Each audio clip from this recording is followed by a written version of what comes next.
Mario Kart 9 doesn't exist. I mean, Nintendo practically made Mario Kart 9 with the Mario Kart 8 booster pass, but math is math. Okay, firstly we're going to need a kart. So I got this karting micro game, and it's actually pretty cool. But this isn't Mario, so then I put Mario in the game. Basically, I literally just had to replace this guy with the Mario, and it works. Then I added the kart, but now I need a different map.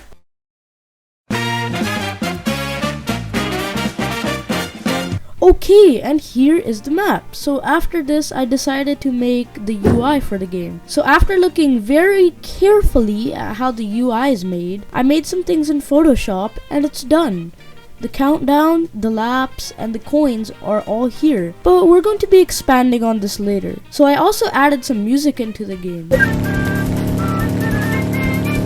Anyways, you can see this coin counter here, right? Yeah, it doesn't work, which is probably because there are no coins in sight.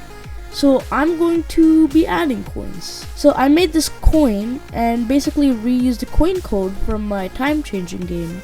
And here it is.